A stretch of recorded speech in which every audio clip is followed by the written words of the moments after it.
welcome back to Black Swan Outdoors. We have been on a bit of a video hiatus for a while, but we're coming back at you with a series here on Guerilla Communications. And the reason why we're doing that is because we've just finished a book on Guerilla Communications, which is one of the reasons why we have not made a lot of videos lately. So we've been busy writing and producing some content, more content for you. So if you like or are interested in radio communications, hopefully you're going to enjoy this series. I thought it would be best to kick this series off talking about my personal comm setup. This is just something that I arranged essentially for kind of a food for thought conversation about a radio setup. My belief about radios and communication setups is that it's going to be dependent on your environment. It's going to be dependent upon your group and how you plan on communicating and so on and so forth. So I don't think of anything in terms of the gear setups as something stagnant or as kind of a standard because I think the environment and what you're doing or mission set is going to dictate what you're going to have in your systems and setup. So with all that being said, let's jump into my personal setup and talk about a few things. If you're interested into taking a deeper dive into radio communications, I certainly ask you to sign up on our website to our email letter, and you'll be able to get more information about the book, which is coming out, and when and how to get it. So, with that all being said, let's jump in.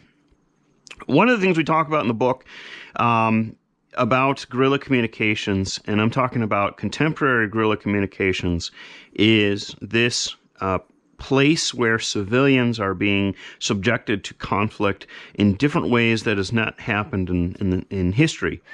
And in that, individuals who want to protect their community, their country, their way of life, are resorting now by force to force. And in that case, integrating communications within whatever you're doing, whether that being providing first aid, mutual aid, to defensive statures, communications is a critical component to all of this. So where do you learn about communications, radio communications specifically? Well, you have kind of two choices here in the States. One is the amateur radio clubs, or the other side is military or veterans. Both have a great breadth of information and knowledge, but each side of this area of communications, radio communications, doesn't have enough on its own for its actual application. So you're not going to get understanding of security procedures from amateur radio clubs, whereas in the military side, they're using equipment and tactics and within a structure that's not applicable to civilians. So pure military-focused training doesn't translate to the civilian, nor does the amateur radio clubs translate to conflicts entirely. Many people use radios, from search and rescue to police to different levels of the military or security forces, but they don't know how those radio systems work.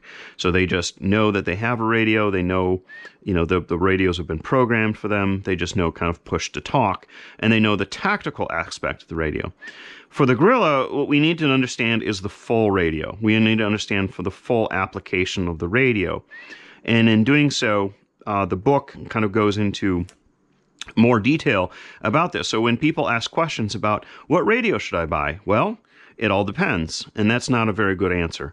Well, that answer can be answered with an understanding the theory and knowledge of radio applications, and you'll be able to understand what is the equipment that you need for yourself if you understand that theory and understanding the grounding of how this stuff works. Okay, so with that being said, one of the first and probably what I consider to be the most critical component to your communications kit actually begins not with a radio, but with a mission RF bag or a Faraday bag. This one's made by Mission Darkness. If you don't have one of these, you really should consider getting this. What it is basically a security bag that you just place on any of your electronics into tablets, phones, even RFID tag, credit cards and passports and such. And you can put this inside this bag here. And then for me, what I do is I can slide this into the back of my plate carrier. And then that way I have my phone. It's ready to go, but it's not broadcasting. So the thing about your phone is it is essentially, to a nation state, it's a targeting device. This is a device that's used for forensic collection and for targeting individuals. So this is absolutely critical that you don't have your phone with you, depending on the level of your adversary. Now, one of the things that is often forgotten or not talked about is the radio and its capabilities, the civilian capabilities for tracking the radio. So essentially your radio becomes also just as dangerous of a tracking device as your phone, in particular to civilians who have access to homemade or store-bought radio direction finding equipment, which we talk about a lot in the book. And so when you hand somebody a radio in your team and they don't understand how radios work and how communication security or ComSec is to be devised, this radio becomes as much of a liability, if not more so, than your phone. So, although people can track your phone, governments, nation states, individuals can track radios. And so sloppy usage of radios or misapplication of radios is a very dangerous thing and actually puts you in more danger than having your cell phone in some cases, depending on, of course, your adversary. And so likewise, there's many stories and many things that we talk about in there. People using radios that are basically becoming, directional equipment to target artillery or mortar fire because they're using a radio or even a sat phone. So, okay. So with that being said, we need to integrate our radios, depending on it's a radio within your cell phone or a radio with a handheld radio. It's all the same thing. And so when I look at the way that I set up my equipment, I want to think about security. And so that's why the RF bag is really important, because it's another tool and it slides right up into the plate carrier. Now, if you need to keep your phone more accessible, then there's certainly some other options in carrying your phone as well. But I think that having an RF bag is really important. One cautionary note about the RF bag before we get into other radios, because I consider the cell phone to be a radio, because it is a radio. One of the things that we want to think about is that if you do have information on your phone that you don't, let's say you're going to be illegally detained, you don't want an adversary to get access to your phone, files, pictures, contacts, things of that nature. So when you're going out into the field, one of the most important aspects of any kind of field operation is having somebody in a different location who has login access to your phone, who then can wipe your phone for you remotely as if it's being stolen. So we have directions on the website on how to do that for those that are interested. So if you are carrying your phone in a Faraday bag, you're not going to be able to have that remote wipe capability. So just something to keep in mind is, from a communication security perspective, and also in the information security perspective. Okay, so the heart and soul of your kit, in my opinion, begins with the antenna. The antenna is the most critical component to your radio communications. As a civilian, your ability to invest into high-quality radios may or may not be limited, but everybody can afford an antenna. The cheapest upgrade to any radio, even these $25 Baofangs, is a nice antenna. So when people always ask about this, I always recommend, the what is this, 16 or 17-inch whip style antenna. There's many good brands out there, Nogoya being one of them. But there are many radios, antennas out there that you can choose from. We did a whole video on antenna selection, so I don't want to go too in depth in this, other than to say that these things can kind of get in the way. They're a little annoying depending on how you do your setup and how to me personally, when I run a plate carrier, I think that this is kind of annoying having this antenna, but on a chest rig, I can strap this antenna down fairly well. So this, is one of the best upgrades, certainly, and it's going to give you a better reach. But you're not always going to need a better reach. If you're just talking intercommunications within a local group, a localized group, or you're doing range work or whatever, you're going to want to go with a stubby antenna. So the rubber duck antenna that you get your radio with is a compromised antenna. It's compromised by quality, by size, and functionality. So it helps kind of keep the price of the radio down, so it's more appealing and it's easier for them and cheaper for them to ship. That being said, the stubby antenna is an intentionally compromised antenna. So what this does is it actually reduces your transmission, keeping your transmissions fairly localized, not broadcasting all around.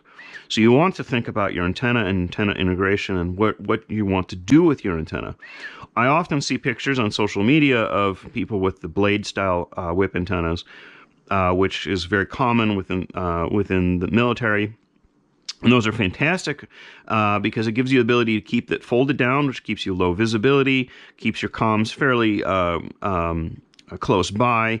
But then if you need to speak to someone from another peak on a mountaintop or to aircraft up above, you can extend that antenna out.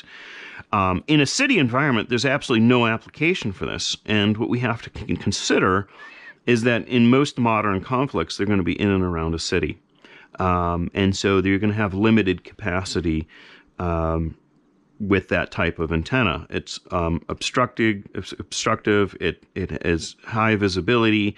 It might make you look cool, but the functionality might be limited.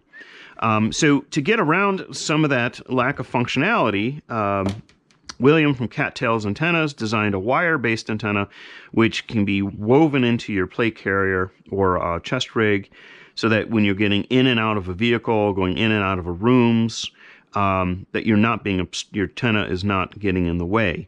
And so I highly recommend considering and upgrading also, for those that can, a wire style antenna. There's other brands out there, but Cattails is by far the best brand out there, the highest quality, the best price, and best customer service. So something to consider. So essentially, it just runs through the water bladder loop and then was woven into the back of the molly. And then I can actually pull this out and I can attach it to my chest rig. I can use it. Use it outside of the chest rig, and I have some really great comms modularity with this. So it's a multifunctional antenna, which we were looking for in our kit system, in my opinion. It's easy transportable, it's easily carried on your chest rig, and so on and so forth. So really the antenna is kind of the beginning part of that. My main comms then is then a digital communications or digital radio, a DMR. DMR gives you a lot of advantages. There's many videos on DMR radios, but primarily DMR is not scannable for most scanners, particularly analog scanners, and some digital scanners. Not all digital radios are picked up by all, even digital scanners.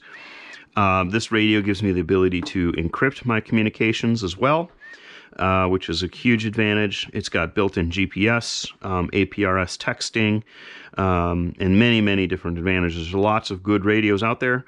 Now, with the cheaper open source software that's available, we can get these radios for a very inexpensive price and have commercial quality radios at a retail price.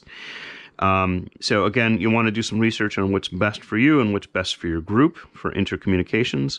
Communications. I just said that twice. This particular model, what's very popular now is the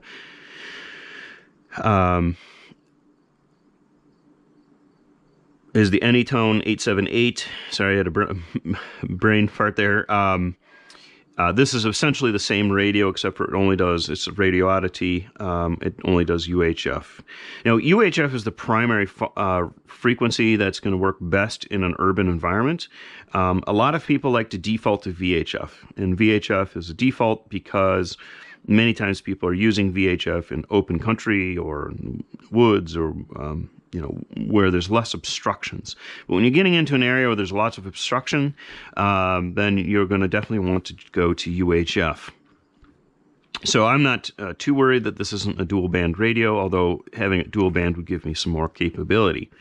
But for my intercoms communications, or being able to speak, say, over a digital hotspot, I can speak to somebody in any place around the world. It gives me lots of capability. So that's the main radio here. It's 8 watts, so it's a larger battery, lots of power. It's going to do well in a rural environment as much as it is in a city environment. And it can run analog and digital, so I can still talk intercoms with people on analog radios. Now, the next radio that I'm going to carry with me is, or second radio I'm going to carry with me is a Baofeng UV5R. These are cheap, essentially disposable radios at $25 a piece, and it gives me lots of advantages. So, if I'm running UHF, speaking on intercoms, particularly on analog within other people, because not everyone's going to have digital.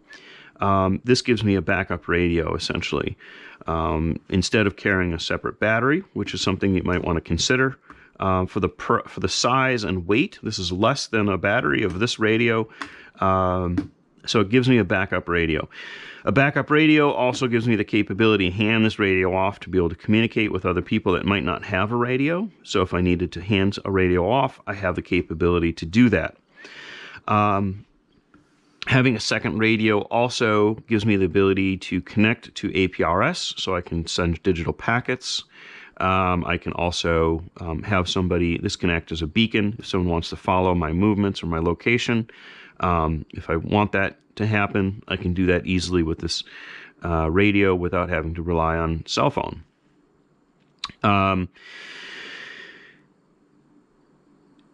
The other advantage to this carrying a smaller Baofeng radio is that, just like we talked about in a previous video, is you can program these to go beyond amateur radio service frequencies, so I can use this as a makeshift scanner. Now, I could carry a scanner with me for signals intelligence as well. A scanner, a specific, purposed scanner is going to do a much better job scanning. It's going to be more sensitive. It's going to pick up frequencies quicker.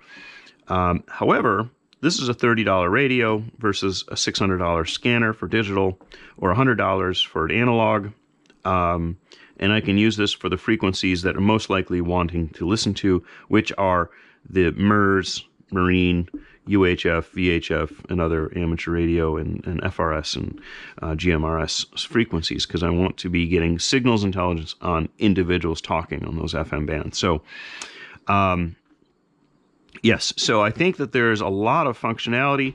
Carrying a second radio also gives me the ability to carry the stubby antenna, so I can switch out antennas, I can switch out radios, depending on what I'm doing with that radio. So I have 2 antennas and 2 radios, and I can swap them out as needed, which gives me some great modularity as well. So I can do some signals intelligence, as well as communications with the 2 radios. The other thing that I can do with carrying 2 radios, especially if someone else has another UV5R, is that you can connect these two to create a crossband repeater. So you can get cables, you can make the cables to connect the 2 radios to make it as a makeshift radio communications. So if you're in a blind spot where communications is tough. You have a whip-style antenna for transmission, the small stubby antenna for receiving, and boom, you've got yourself now a makeshift repeater. An ad hoc way to do that too is just to carry some tape with you and taping the two radios together, turn up the Vox, and it's not going to work perfect, but it's better than nothing. But you can basically just run the radios as a repeater like that. So there's another option for emergency purposes. The be able to speak and listen to what you're hearing is really important. I just threw on a extended mic on here.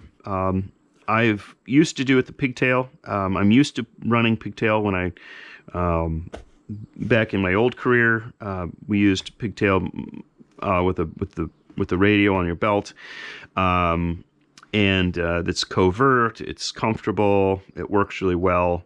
It's private, and one of the nice things about those is that it actually goes over your ear pro. Now, one of the things that a lot of people have gotten into these days is some of the more fancy, push-to-talk and microphone and headsets integrating into helmets and things of that nature, which is fine. I'm not going to dig that. I think that's for everybody. But I just want to keep, to me, I'd rather have some cheaper gear that I can replace very quickly. I can buy 2 or 3 or 4 of these. They're very lightweight. I can replace that. If my comm system was to be broken, I can repair simple things like a simple mic like this a lot easier than a more complex system. So replaceability, repairability is increased, and in a sustained, prolonged situation where supply lines are not capable, when you have unique items, they become very hard to replace. And so, in my opinion, something that's going to be subjected to lots of wear and tear, like your external microphone, that's going to be something that you want to consider. The pigtail is another option, again, because of its interoperability, but I still think that after using this and experimenting with it much on the range and in the field, that I think for most cases, this microphone works best. If you do want something more private, then you can just get some earbuds and plug those in, and you can still put Ear Pro over that. One of the reasons why I'm not against more sophisticated systems, integrated Ear Pro with your helmet and all that stuff. Aside from it being fairly expensive, is that almost all non-commercial radios are designed and operate with the Kenwood Adapter style. And this, to me, is a liability. This is the easiest thing for it to be broken, water damage, all sorts of stuff. So if you have this really fancy $500 or $1,000 kit on your head, and then this adapter breaks, your comms are out. And so, to me, again, I'd rather just swap this out faster. I think it's faster, more convenient to swap that out, repair it later, than it is to be completely blind and out of comms because your entire system is predicated on one weak point in your comms system. Something, food for thought. Again, I'm not against it all. I'm just saying something to think about as you're integrating your comms and where you want to spend your money. Okay, so with that being said, there's other forms of communications that you can utilize, and for intelligence gathering and for communicating. This is one idea, one suggestion, and that is this little box here. This little box gives me the capability to increase my intelligence gathering and increase my ability to communicate. And so what's inside here essentially is an SDR radio as well as a mesh radio, and I can integrate that into my setup. Now, for those that are running a phone gives you the ability, and you can do this in a safe manner, There's plenty of ways to operate a phone in the field safely. One is getting a smartphone, track phone, downloading software on there. You can do ATAC, you can do mapping software for navigation and situational awareness. There's many different uses of a phone in the field, and in that case, I just slide it on my DIY nav board that I can attach a GPS and compass to, or I can attach my cell phone to. And it acts as just a nice little table for essentially a heads-up display. So I could look down and I can see if I'm running ATAC where other team members are at. I could look at navigation to navigate through, say, city streets or wherever. Or I could Google something quickly. I could look up pictures. I can confirm identification. I have my phone at the ready, being that it's out to take pictures, take video, whatever I need for my phone. I have it at my hand's reach, and then I can just flip it up and secure it with the Velcro here when I want to keep it out of the way. I can also retract this down into the sleeve here to protect the phone as well. And when you're running a phone, most important part of your phone, especially if you're using a lot, is having some more juice. So in this case, I have a slim battery pack. Just slide this under the Velcro, or under the bungees, and the Velcro attaches that battery pack. Now I can plug my phone right into the battery pack, and I have extended use of my phone. Then, if I wanted to do some more signals intelligence gathering, then all I would need to do is pull out my SDR, and then there's a connection cable here, and again, throw that underneath the battery.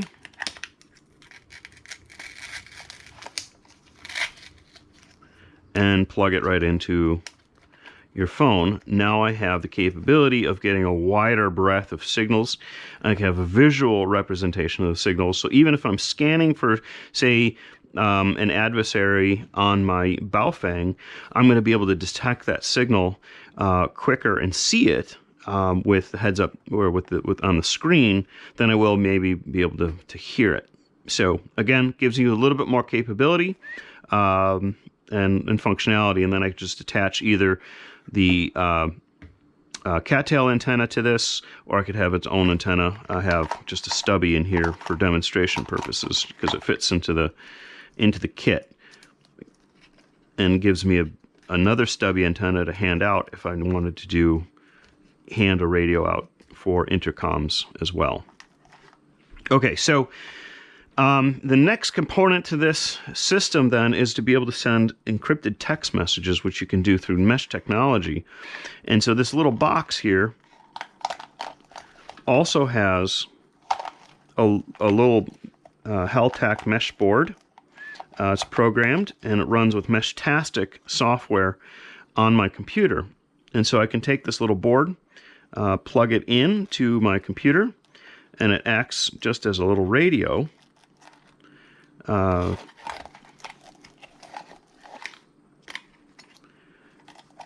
Put the antenna on here. So now I have the ability to send and receive encrypted text messages with this little radio board. And it's all within hand's reach. Now, one of the great things about mesh technology is that you can create nodes or connections in different places. So if you lose connection, you want to create a repeater, essentially, by using one of these things. So this is why this little box here is detachable.